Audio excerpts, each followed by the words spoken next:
Mas, rumah yang di ujung gang yang Mas tadi bilang yang cat abu-abu itu sebetulnya rumah udah kosong. Mas, penghuni terakhirnya ini gantung diri. Tempat terbuka dan ternyata adalah kuburan. Alamatnya tertulis sebelah makam lama. Di gudang, gua nemu satu paket kecil yang ternyata nama dan alamat penerimanya sama persis apa yang tadi gue kirimkan. Mas, maaf, penghuni sebelah ini sudah meninggal 3 hari yang lalu.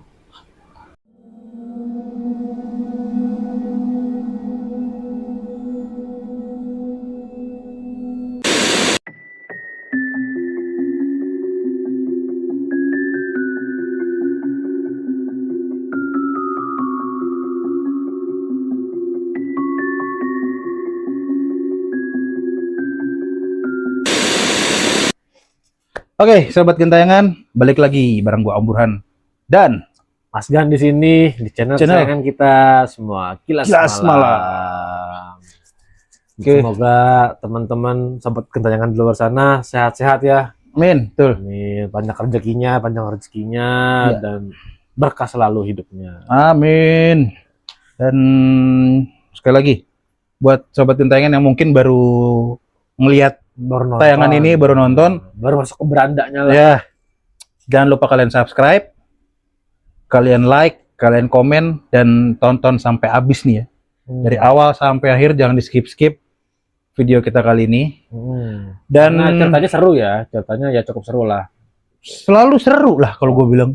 Nggak mungkin kalau nggak seru kita ceritain di sini lah. Yap. Dan pantengin juga sosial media kita, khususnya TikTok ya. Yes. Di Kilas Malam .official karena kita lagi sana lagi ngebahas banyak, kita lagi ngebahas cerita-cerita pendek mengenai urban legend, ya betul folklore atau mungkin legenda-legenda sebuah daerah, ya kan, mitos-mitosnya, atau mungkin ada tragedi-tragedi apa di situ yang ya cukup menarik untuk dibahas, diperdebatkan lah, ya tonton gitu. Dan buat sobat gentayangan yang mau jadi narasumber di sini, yang mau ngobrol sama kita di sini, kalian bisa DM di sosial media tadi yang udah di Kilas Malam official ya. Disebutin. Dan kalau yang mau kirim cerita, kirim ke email di kilasmalam.official@gmail.com. Jangan lupa kirim sebanyak-banyaknya cerita kalian. Nanti kita kurasi yang menarik, Pasti kita bacain. Seperti ini kawan kita, Salah satu kawan sobat gentayangan namanya Mas Heri, ya kan. Jadi dia Mas ini Heri bercerita tentang pengantar paket. kurir. Gitu. Kurir paket. Mari kita mulai lah ya tanpa berlama-lama.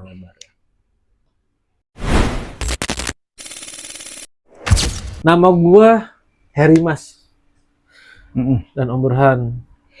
Salam kenal juga. Halo Mas Heri. Thank you ya mau ngirim cerita. Gue kerja sebagai kurir paket di salah satu jasa ekspedisi.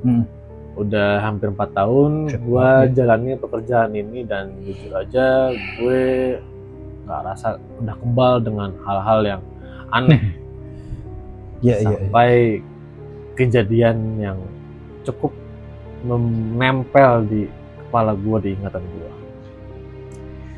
Jadi hari itu gue dapat rute sore menjelang malam.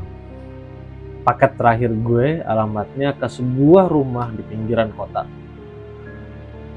Nama penerimanya itu perempuan, lengkap, alamatnya pun jelas, dan nggak ada catatan yang aneh lah. Yang aneh. Oke, gue jalan ke sana. Nah, setibanya di sana memang lingkungannya sepi, ya kan? Dan rumah-rumahnya itu jaraknya berjauhan satu sama lain. Begitu gue sampai ke titik tujuan pengantaran paket, gitu, gue itu. Oh, rumah itu kelihatannya normal gitu kan. Nah, catnya memang agak kusem gitu loh, tapi nggak kelihatan kosong gitu loh. Tapi lampu teras nyala. Udah, demi menuntaskan Menyelesaikan pekerjaan. pekerjaan, gua nggak ada mikir yang aneh-aneh. Gua turun dari motor, gua ketok pintu. Si paket. Nah, beberapa detik kemudian pintu dibuka oleh seorang wanita, rambutnya panjang, wajahnya pucat, tapi rapi, masalahnya senyumnya tipis. Dia nanya sama gue, paket ya mas? Suaranya pelan tapi sopan, nggak menimbulkan kecurigaan sama sekali buat gue. Gue kasih lah, gue serahkan lah paket itu. Nah, secara nggak langsung kebetulan tangan gue ini bersentuhan dengan jarinya si penerima ini gitu kan. Tapi apa namanya apa tuh, gue nggak mikir macam-macam lah gitu kan. Banyak orang sekarang ya gitu. Iya, apalagi rumahnya banyak AC, banyak yang pakai AC gitu kan. Jadi ya saya pikir tangannya dingin tuh karena mungkin di rumahnya AC-nya dingin, gede, banyak lah dingin, dan setiap ruangan mungkin AC nyala semua ya, di rumah gedong kali ya. Sebelum nutup pintu dia sempat bilang, makasih ya udah mau datang. Okay. Tapi yang gua heran bang atau mas kan, nada bicaranya ini aneh gitu loh, kayak apa ya, kayak menggambarkan suatu kelegaan tapi sedih gitu loh. Jadi kayak semacam makasih ya udah datang gitu loh. Padahal kan buat gue namanya orang antar paket ya udah gitu loh, kayak gue ngambil pikir banyak lah gitu. Nah, dilalah besoknya gue dapet rute di daerah yang sama. Nah, pas berhenti di warung depan gang, depan tempat yang gue mau datangin kemarin, rumah itu ya. Nah, gue ngobrol lah sama yang punya warung. Gue tanya, Pak maaf mau tanya, rumah ujung gang yang catnya abu-abu itu ada orangnya kan? Nah, si penjaga warung diem tiba-tiba nih. Masnya kesana kapan? Tanyanya si bapak penjaga warung. Baru kemarin sore pak nganter paket. Kenapa emang? Akhirnya ekspresinya si bapak ini dia berubah lah gitu kan. Semakin menunjukkan apa ya, keganjilan lah. Dia bilang, Mas, rumah yang di ujung gang yang Mas tadi bilang yang cat abu-abu itu sebetulnya rumah udah kosong. Hampir setahun. Terus gue ketawa kecil aja, mikir apaan sih? Iya. Canda lah ya, inilah jelas-jelas kan gue kan habis nganter paket gitu kan. Dia bilang, masa pak, kemarin saya ketemu kok sama penghuninya. Nah, bapak itu semakin melihat gue tajam, semakin apa ya? Iya, makin aneh lah. Iya. Gitu. Dia bilang bahwa Mas, penghuni terakhirnya ini gantung diri di ruang tamu. Sejak itu rumahnya dikunci, gak ada yang pernah berani masuk. Tenggorokan gue yang tadinya gue sambil minum tiba-tiba kering. Dan pas gue cek aplikasi gue, paket yang gue antar kemarin statusnya masih belum diterima on system.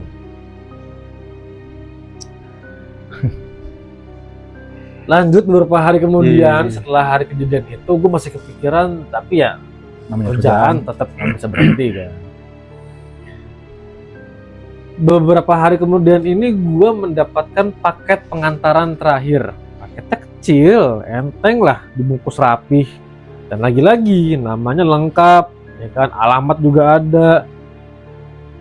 Tapi pas gue baca nama jalannya, apa ya, kok nama jalannya asing amat, kayak bukan nama jalan Iya, perumahan iya, gitu iya. kan. Kan biasanya kan kalau Iya, driver atau pengantar Iya. paket kan sedikit banyaknya apalah Hafal gitu namanya, kan. iya, Tapi kok namanya. kali ini dia ngeliat alamat itu kok kayaknya asing gitu. Kayak bukan daerah sini gitu. Heeh. Tapi ya udahlah, yang namanya pekerjaan kan, Iya. gue jalan, gue cabut, ngikutin maps. Ya kan. Nah, terus motor gue ini entah kenapa diarahkannya malah ke jalan yang tadinya aspal, oh ini malah ke arah tanah-tanah begini, ya kan? Udahlah lampu jalan nggak ada, di kiri kanan tuh cuman ada pohon-pohon doang gitu loh, Mas. Nah, pas gua sadar ketika gua sampai di ujung jalan tersebut, tempat terbuka dan ternyata adalah kuburan. Oke, gue masih positive thinking. Iya. Gua yakin pasti gue salah jalan. Tapi anehnya GPS gue berhenti di titik yang mana menunjukkan titik tersebut tuh kok di tengah area makam. Turunlah gue dari motor nih. Lagi-lagi nih gue bener-bener make sure banget alamat di paket ini, bloknya, nomornya cocok. Tapi satu yang bikin jantung gue hampir copot, alamatnya tertulis sebelah makam lama. Belum sempat gue putar balik, gue denger suara langkah di belakang. Seorang pria berdiri di antara nisan. Bajunya lusuh, wajahnya pucat. Dan dia berkata, "Maaf, itu paket saya ya." Dengan suara yang datar, matanya yang kosong. Dengan tangan gemeter gue sodorin paket itu, dia nerima, lalu jalan menjauh, masuk ke barisan makam. Gue langsung cabut naik motor dan kabur tanpa nengok ke belakang. Konyolnya, besoknya itu paket itu muncul lagi di sistem dengan status alamat tidak ditemukan. Shit. Ini kejadian lagi setelah beberapa hari gua mengantarkan paket ke makam. Jadi kejadian ketiga ini adalah yang paling bikin gue trauma. Siang itu gue nganter paket ke sebuah kontrakan. Penerimanya seorang wanita muda. Begitu gue ketok, dia keluar. Rambutnya pendek, senyumnya ramah. "Maaf ya mas, aku lagi buru-buru," katanya. Gue kasihlah paketnya. Selesai. Normal. Gue pergi tanpa curiga apapun. Sorenya, di gudang, gue nemu satu paket kecil yang ternyata nama dan alamat penerimanya sama persis apa yang tadi gue kirimkan. Karena rutenya deket, gue mutusin balik lagi ke rumah itu. Gue ketok, kok nggak ada jawaban. Gue ketok lagi, masih nggak ada juga. Hampir beberapa menit kemudian pintu kontrakan sebelahnya kebuka. Seorang ibu keluar. Terus gue tanya dong, "Mas, Bu, maaf, yang di kontrakan ini orangnya kemana ya?"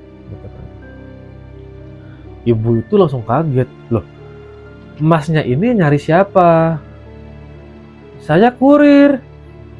Tadi siang nganter paket ke sini. Diterima kok paketnya." Nah, si ibu ini tiba-tiba mukanya pucat. Tangannya gemeter. "Mas, maaf. Penghuni sebelah ini sudah meninggal 3 hari yang lalu." Kepala gue langsung panas. Kamar itu kosong, atau lebih tepatnya rumah itu kosong sejak ambulans datang. Datang dalam arti kata mungkin Iya, ke pemakaman ya gitu. Dan sampai sekarang belum ada yang berani kontrakan tersebut. Gua nengok ke pintu kontrakan tersebut. Pintu yang siang tadi dibuka oleh seorang wanita itu sekarang terkunci. Dan di balik jendela, gua ngerasa ada yang berdiri. Sejak 3 kejadian itu, gua resign. Dan gua nggak akan pernah lagi jadi kurir.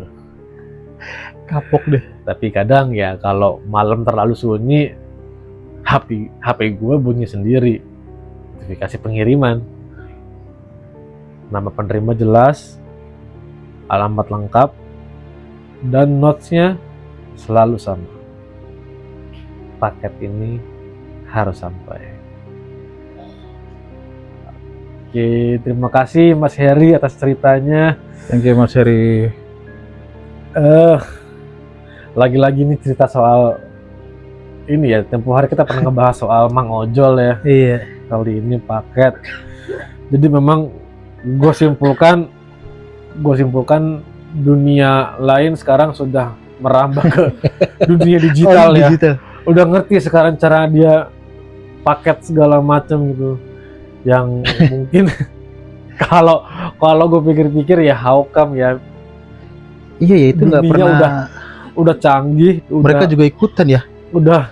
udah full digital ya kan, udah pakai sistem Demikian rupa lah. sedemikian rupa ya kan, nggak mungkin itu pakai sistemnya mahal.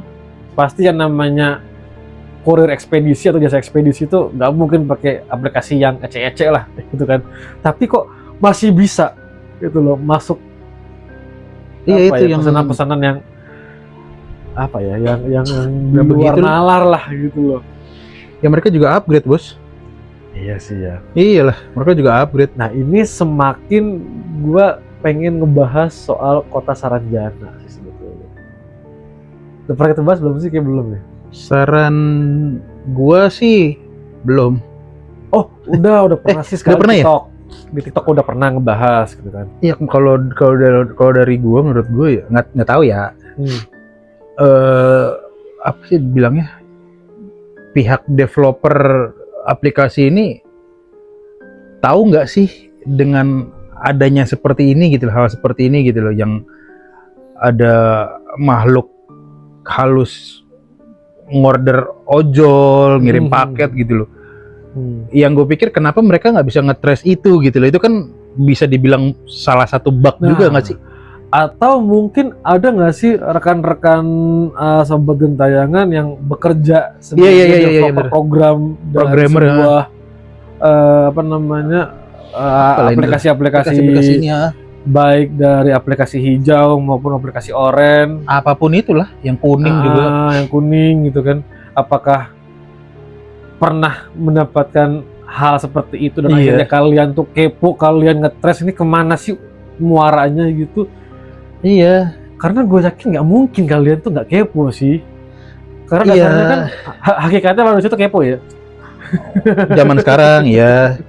Cuman kan yang kalau menurut cerita-cerita teman-teman ojol ya, yang mereka dapat orderan-orderan kayak gini kan, setelah mereka selesai menjalankan tugas itu, katanya nggak ada historinya kan? Iya. Historinya nggak ada, jadi mungkin ya itulah, mungkin teman-teman yang bekerja sebagai programmer atau developer ya mungkin bisa bantu jelasin di komen nanti kenapa hal itu bisa terjadi dan sering banget terjadi Mas ya sampai sekarang. Ayo sobat-sobat gentayangan yang kepo banget, atau mungkin yang sekalian yang bekerjanya sebagai developer, coba sih lu iseng-iseng gitu loh. Kasihan kan mereka, maksudnya teman-teman kita yang ojol-ojol ini jadinya kapok lah. Iya, ada yang trauma, ada yang nggak mau resign tuh Mas Heri ini gitu kan. Ya mungkin buat sebagian kalian ada yang anggap ya sudah gitu loh, cuman kan gimana ya, kenapa maksudnya sebaik-baiknya ya di trace aja gitu loh. Kenapa kok bisa sih begitu gitu loh? Ada kesalahannya di mana?